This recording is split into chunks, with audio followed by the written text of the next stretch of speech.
उत्तराखंड में त्रिस्तरीय पंचायत चुनाव की सरगर्मी के बीच बेरीनाग विकासखंड के रीठा रतौली गांव ने एक अलग ही मिसाल पेश की है। जहां अन्य गांवों में चुनावी मुकाबले तेज हैं, वहीं इस गांव के ग्रामीणों ने आपसी सहमति से ग्राम प्रधान और क्षेत्र पंचायत सदस्य का चयन बिना चुनाव के कर लिया। ग्रामीणों ने सर्वसम्मति से एक ही परिवार की देवरानी निशा धारियाल को ग्राम प्रधान और जेठानी जानकी धारियाल को क्षेत्र पंचायत सदस्य के रूप में निर्विरोध चुना। यह परिवार पंचायत में सक्रियता के लिए पहले से ही जाना जाता है। इससे पहले सास बहू की जोड़ी भी इन्हीं पदों पर रह चुकी है। पिछले 4 दशकों से यह परिवार पंचायत की बागडोर संभाल रहा है। इस शांतिपूर्ण और सामूहिक निर्णय की विभिन्न सामाजिक संगठनों ने भी सराहना की है। यह उदाहरण पंचायत व्यवस्था में सामंजस्य और ग्रामीण समझदारी का प्रेरणादायक संदेश देता है। सभी जनता का मैं आभार व्यक्त करना चाहूंगी कि आगे जो भी होगा अच्छा होगा क्षेत्र में और जनता की सेवा करते रहेंगे। ग्राम वासियों की आभारी रहूंगी। मैंने 5 साल ग्राम में विकास किए हैं, आगे भी करते रहूंगी। मैं समस्त ग्राम पंचायत वासियों का धन्यवाद अदा करता हूं। समस्त ग्राम पंचायत वासियों ने मेरे विगत 5 वर्ष के कार्यकाल को देखते हुए आज समस्त ग्रामवासियों ने मेरी धर्मपत्नी श्रीमती निशा धारियाल ग्राम प्रधान और मेरी भाभी श्रीमती जानकी धारियाल को क्षेत्र पंचायत सदस्य पद हेतु निर्विरोध चुना गया है। समस्त ग्रामवासियों के सहयोग से मैं दोनों पदों में हमारी विजयी होने जा रही है।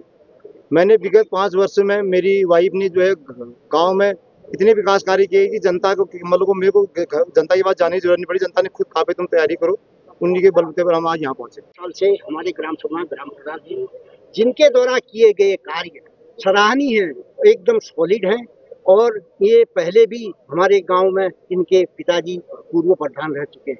25 साल से इस परिवार ने अपने गाँव के लिए अपना पूरा योगदान दिया है, भरपूर सहयोग दिया है और गाँव में पूरा विकास किया है। आगामी भविष्य में भी ये पूरे गांव के पीछे अपना पूरा जीवन समर्पण कर रहे हैं। ये परिवार हमेशा से पूरे गांव वालों का चहेता परिवार है, इसलिए हम सभी लोगों ने मिल करके इन लोगों को दोबारा से बीडीसी मेंबर और ग्राम प्रधान के लिए चयनित किया हुआ है। मसूरी की खूबसूरत वादियों में घूमने आए एक पर्यटक का सुकून भरा सफर उस वक्त हादसे में बदल गया जब उसका पैर फिसलने से वो करीब 150 मीटर गहरी खाई में जा गिरा। यह घटना मसूरी लाइब्रेरी बस स्टैंड के पास की है। पीड़ित तेजपाल सिंह उम्र 52 वर्ष निवासी मुजफ्फरनगर अपनी पत्नी और भाई के साथ मसूरी घूमने आए थे। प्रत्यक्षदर्शियों के अनुसार हादसा अचानक हुआ, लेकिन राहत की बात रही कि फायर सर्विस, पुलिस और 108 एम्बुलेंस ने तुरंत मोर्चा संभाला। रेस्क्यू टीम ने जान जोखिम में डालकर साहसी ऑपरेशन के तहत यशपाल को बाहर निकाला। उन्हें तत्काल मसूरी उपजिला चिकित्सालय ले जाया गया, जहाँ डॉक्टरों ने बताया कि अब खतरे से बाहर हैं। स्थानीय निवासी रविंद्र ने रेस्क्यू टीम की तत्परता की सराहना की और कहा समय पर मदद मिलने से व्यक्ति की जान बच गई। सर मैं अभी ड्यूटी से आ रहा हूँ, ड्राइवर का काम करता हूँ। ड्यूटी से आने के बाद कुछ लोग इकट्ठे थे यहाँ पे, काफ़ी सारे लोग, तो उन्होंने कहा कोई नीचे गिर गया 2 व्हीलर से, या तो हमने देखा दिखाई दिया नहीं था, तो 1-2 और साथ में थे वो भी उतर के नीचे, तो उनके साथ में मैंने कहा हम भी देख लेते हैं, तो काफ़ी नीचे थे। तो नहीं ड्रिंक तो की हुई है सर, ड्रिंक की हुई है तो नहीं, वैसा इतना सीरियस नहीं है, बच गया है थोड़ा सा। बस ये था कि उस समय अपने फायर ब्रिगेड वाले आगे, नहीं तो इससे दूसरा रास्ता था कि नीचे ITV के रास्ते से फिर बाहर लेके आते। पहाड़ों की रानी मसूरी में एक बड़ा हादसा उस वक्त टल गया जब पंजाब से आए 6 पर्यटक एक इनोवा कार में सवार होकर क्लाउड एंड से मसूरी लौट रहे थे। हाथीपांव रोड पर कार अचानक फिसलकर करीब 100 फीट नीचे खाई में जा गिरी। इनोवा में सवार सभी 6 युवकों को मामूली चोटें आई हैं, जिन्हें पुलिस और हैप्पी वैली चौकी की रेस्क्यू टीम ने सुरक्षित बाहर निकालकर 108 एम्बुलेंस से उपजिला चिकित्सालय पहुंचाया। प्रभारी निरीक्षक संतोष सिंह कुंवर के अनुसार जैसे ही सूचना मिली, पुलिस ने बिना देर किए रेस्क्यू अभियान शुरू किया। हादसे का कारण पहाड़ी सड़क पर फिसलन बताया जा रहा है। पुलिस ने पर्यटकों से पहाड़ी क्षेत्रों में सावधानीपूर्वक वाहन चलाने की अपील की है। गढ़वाल मंडल आयुक्त विनय शंकर पांडे की अध्यक्षता में विकास भवन सभागार में मंडलीय विकास कार्यों की समीक्षा बैठक आयोजित हुई। बैठक में विभागवार योजनाओं की प्रगति की समीक्षा की गई। आयुक्त ने निर्देश दिए कि प्रगति पर चल रहे कार्य तय समय सीमा में हर हाल में पूर्ण हो। अनुपस्थित अधिकारियों पर सख्त रुख अपनाते हुए राष्ट्रीय राजमार्ग, खाद्य पूर्ति और क्रीड़ा विभाग के अधिकारियों का वेतन रोकने के निर्देश दिए गए। आयुक्त ने चमोली, देहरादून और हरिद्वार जिलों की धीमी प्रगति पर नाराजगी जताई और संबंधित अधिकारियों को कार्यों में तेजी लाने को कहा है। उन्होंने शिक्षा, पशुपालन, सहकारिता, पेयजल और निर्माण विभाग को 1 सप्ताह में निरीक्षण रिपोर्ट प्रस्तुत करने निर्देश दिए। जल जीवन मिशन की समीक्षा में गांव में पेयजल की स्थिति का निरीक्षण सुनिश्चित करने को कहा गया। आयुक्त ने हर माह विभागीय समीक्षा और रिपोर्ट अनिवार्य रूप से प्रस्तुत करने के निर्देश दिए हैं। हम लोगों ने जो मंडल स्तरीय अधिकारी होते हैं उसकी मंडलीय समीक्षा की है, वो काफ़ी समय से पेंडिंग हो गई थी, आज उसको किया गया था। उसमें सभी विभागों के जो सीनियर ऑफिसर्स होते हैं वो थे, IG साहब भी यहाँ थे, और डीएम पौड़ी, एसएसपी साहब और डीएफओ साहब सभी यहाँ मौजूद थे। मुख्य रूप से पाँच छः एजेंडे जो हमारे इम्पॉर्टेंट होते हैं कि डिस्ट्रिक्ट प्लान, स्टेट सेक्टर, केंद्र पोषित योजनाओं में भौतिक और वित्तीय प्रगति क्या है, इसके अलावा 5 करोड़ से अधिक की जो परियोजनाएं हैं उसकी भौतिक और वित्तीय प्रगति क्या है, इसके अतिरिक्त जो केंद्र सरकार और राज्य सरकार की फ्लैगशिप स्कीम्स हैं, चाहे वो मुख्यमंत्री स्वरोजगार योजना और सौर योजना, इसी तरह से प्रधानमंत्री आवास योजना, अर्बन और रूरल, इनकी समीक्षा, और इसके अतिरिक्त सरकार जो है वो जनता के द्वार, जिसमें हमारे सभी अधिकारियों को एक मैंडेटरी दिया गया है निर्देश कि वो अपने अधीन आने वाले और साथ साथ दूसरे डिपार्टमेंट्स में उनको दिए गए हैं कि 3 कार्यालयों का वो निरीक्षण करेंगे। 11 पॉइंट्स उसमें बनाए गए हैं। इन सभी की विस्तृत समीक्षा की गई और जल जीवन मिशन की भी काफ़ी विस्तार से समीक्षा की गई। कुछ अधिकारी अनुपस्थित थे बिना किसी सूचना के, तो उसके लिए निर्देश दे दिए गए हैं कि एक तो उनका वेतन आहरित नहीं होगा और साथ ही साथ उनको शोकाज नोटिस भी दिया जाएगा, और यदि उनका तर्ज संतोषजनक नहीं रहता है तो उनको विशेष प्रतिकूल प्रविष्टि भी दी जाएगी। त्रिस्तरीय पंचायत चुनाव के अंतर्गत पौड़ी जिले में जिला पंचायत सदस्य पद के लिए कुल 181 नामांकन पत्र दाखिल किए गए। नामांकन पत्रों की जांच प्रक्रिया सोमवार को शुरू हुई, जिसमें पहले दिन 93 नामांकन पत्रों की जांच की गई।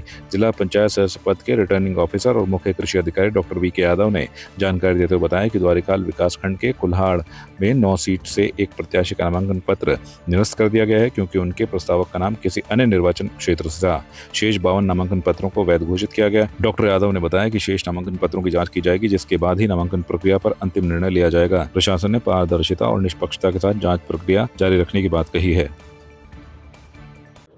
जनपद पौड़ी गढ़वाल में कुल 181 हमारे प्रत्याशी हैं, जिसमें से हमने 93 लोगों के आज नाम निर्देशन पत्रों की जांच की है, जिसमें एक नाम निर्देशन पत्र अस्वीकृत हुआ है और 92 जो नाम निर्देशन पत्र हैं वो वैध पाए गए हैं, स्वीकृत हुए हैं। जो शेष बचे हुए प्रत्याशियों की हम उनकी कल और परसों जांच करेंगे, तब हम अंतिम रूप से बता पाएंगे कि कुल अस्वीकृत कितने हुए। अभी जो एक प्रत्याशी का अस्वीकृत हुआ है वो चूँकि उनका प्रस्तावक जो है वो दूसरे निर्वाचन क्षेत्र का था, इस आधार पे चूँकि प्रस्तावक का उसी निर्वाचन क्षेत्र से होना आवश्यक है जहाँ से प्रत्याशी चुनाव लड़ रहा है, तो इस आधार पे जो नियमावली है उसके आधार पे खारिज किया गया है। 09 कुल्हाड़ द्वारिकाल जो विकास खंड है उसमें जिला पंचायत सदस्य का जो नाम निर्वाचन क्षेत्र है, प्रादेशिक निर्वाचन क्षेत्र, उसमें जो नरेंद्र सिंह प्रेम सिंह जो हैं उनका जो है एक नाम निर्देशन पत्र निरस्त हुआ है, क्योंकि उनके जो प्रस्तावक हैं वो जहरी खाल से थे, तहसीला जहरी खाल से, जबकि कुल्हाड़ से 09 कुल्हाड़ से प्रस्तावक का होना अनिवार्य था। आज हमारे पंचायत का महासंग्राम शुरू हो गया है और आपने देखा होगा हम इतने सालों से पंचायत की राजनीति कर रहे हैं, तो आज मैं इस बार कुल्हाड़ जिला पंचायत क्षेत्र से लड़ रहा हूं और मेरा यही प्रयास रहेगा कि भाई क्षेत्र में जो काम अधूरे रहेगा उनको और अच्छे से करूं और क्षेत्र का विकास हो। धन्यवाद करता हूं, जिलाधीश का धन्यवाद करता हूं जिनके मुझे विश्वास किया मेरे पे, और मैं पूरा उनको विश्वास दिलाता हूं कि मैं कुल्हाड़ क्षेत्र से बम्पर जीत के आऊँगा और भाजपा के झोली में सीट दूँगा। देखिए देखिए आपको पता ही है हमारी सरकार है और जिस तरह से हमारी सरकार ने काम करे हैं क्षेत्र में, भाई कहीं भी आपने देखा हो हर जगह काम हुए, हर गांव में काम हुए हैं और हमारी भाजपा सरकार माननीय मुख्यमंत्री जी के नेतृत्व में बहुत अच्छे काम हुए हैं, तो ये सब बोलने वाली बात है। और हमारे सभी जो हमारे प्रत्याशी हैं उनको काम के बेस पे वोट मिलेगी और वो विजय होकर आएंगे। देखिए, राज्य बनने के बाद ये पहला त्रिस्तरीय पंचायती चुनाव है जिसे उत्तराखंड क्रांति दल पूरे दमखम के साथ लड़ रहा है, और इस बार जो है जो जनता है वो पूरा मन बना चुकी है कि क्षेत्रीय सोच के जो प्रत्याशी हैं उनको जिताएगी। अब चाहे वो उत्क्रांत के प्रत्याशी हो या क्षेत्रीय विचारधारा के वो प्रत्याशी हो जो निर्दलीय लड़ रहे हैं, मुझे लगता है कि इस बार बहुत ज़्यादा संभावना है कि इस तरह के प्रत्याशी जीत के आएंगे और एक बहुत अच्छा संदेश आने वाले जो चुनाव हैं 2027 विधानसभा के हैं राष्ट्रीय दलों को मिलेंगे कि 25 सालों से उन्होंने राज्य में कोई काम, उल्लेखनीय काम नहीं किया है और जनता अब क्षेत्रीय पार्टी को सत्ता में देखना चाहती है। वो प्रत्याशी धन बल के बल पर चल रहा है और वो कभी कांग्रेस में जाता है, कभी बीजेपी में जाता है। बीजेपी ने आजकल ये सोच रखा है कि जिसके पास धन बल है वही काम करेगा, दूसरा संगठन को तो नगण्य कर रखा है। और हमें तो विश्वास है जनता के ऊपर, हम जनता के जो हमने काम किया, काम के प्रति वोट मांगेंगे। मेरे पास पद भी नहीं था तब भी मैंने काम किया, ईमानदारी से काम कर रखा है। पंचायत चुनाव में इस बार जनता में राष्ट्रीय दलों के खिलाफ काफ़ी आक्रोश है और वो आक्रोश का कारण यही है कि हमेशा पहाड़ की अनदेखी हुई है, पहाड़ियों की अनदेखी हुई है, उत्तराखंडियत की अनदेखी हुई है।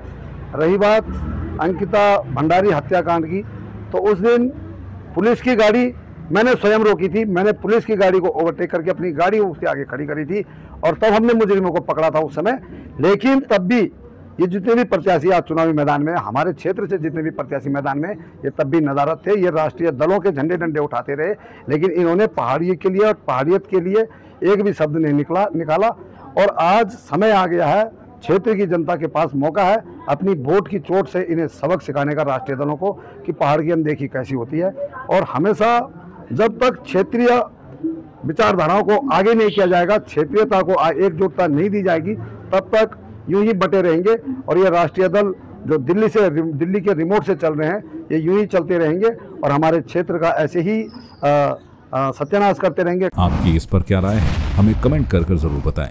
इसके साथ ही आप हमारे YouTube चैनल को सब्सक्राइब कीजिए। आप हमें Facebook, Instagram, Twitter पर फॉलो भी कर सकते हैं और संवाद 365 के साथ एक क्लिक में जुड़ने के लिए डाउनलोड कीजिए संवाद 365 ऐप।